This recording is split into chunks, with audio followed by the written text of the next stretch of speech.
ଏରା କ'ଣ ମାମୁଁ ଛତା ଗୁରେ ଧରିଛ? ପୁଆଳ ଛତି। ପୁଆଳ ଛତି କ'ଣ ଏମିତିରା ପୁଆଳ ଛତିରା? ଏମିତି ତାପରେ ଏ ସିଜିନରେ ପୁଆଳ ଛତି ଏମିତି ଫୁଟିବ ଆଉ ଖରା ଦିନେ ତାର ଇଏ ମଞ୍ଜି ପକେଇଲେ ସେ ଧଳା ଆସିବ। ଏଟା ଆସିବ ନାଲି ଆସିବ। ଓହୋ ମୁଁ ଆଜି ଫାଷ୍ଟ ଟାଇମ୍ ଦେଖୁଛି ପୁଆଳ ଛତି। ବର୍ଷା ଦିନେ ପୁଆଳ ଛତିଟା ନାଲି ଆସିବ।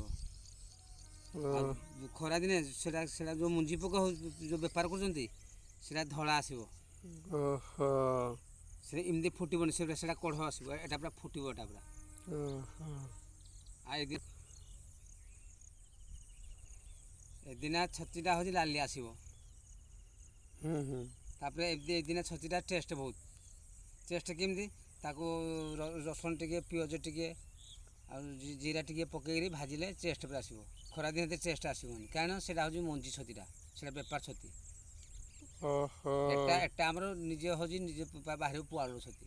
ସେଟା ନଡ଼ାର ଛତି ବାହାରି, ଏଟା ପୁଆଳର ଛତି। ଓହୋ ତେଣୁକରି ଏଟା ନାଲେ ଆସିବ, ସେଟା ଧଳା ଆସିବ। ଆଚ୍ଛା ଆଚ୍ଛା। ସେଟା ବୁତରେ ଗୋଟେ ମଞ୍ଜି ଆସୁଛି। ଆଚ୍ଛା ଆଚ୍ଛା। ଗହମ ସାର ଗୋଟେ କେମିକାଲ ଯାଉଛି ହେଲା। ସେଟା ଫୁଟିବ 7 ଦିନରେ ଆସେ ଫୁଟିବ। ଆଚ୍ଛା ୟାକୁ କୁହାଯାଏ ପୁଆଳ ଛତି। ଆଚ୍ଛା ଆଚ୍ଛା। ଛତି ବିଷୟରେ ବହୁତ ଜାଣିଛ ନା? ଆମେ ଚାଲି ଯାହା ଜାଣିଛୁ କହିଲୁ ଆଉ। ହଉ ଠିକ୍ ଅଛି। ହଉ। ଭିଡ଼ିଓଟି ଯଦି ଭଲ ଲାଗିଥିବ ଛତି ବିଷୟରେ ଲାଇକ୍ କରିବେ, ସେୟାର କରିବା ପାଇଁ ଜମା ଭୁଲିବେନି। ଜୟ ଜଗନ୍ନାଥ।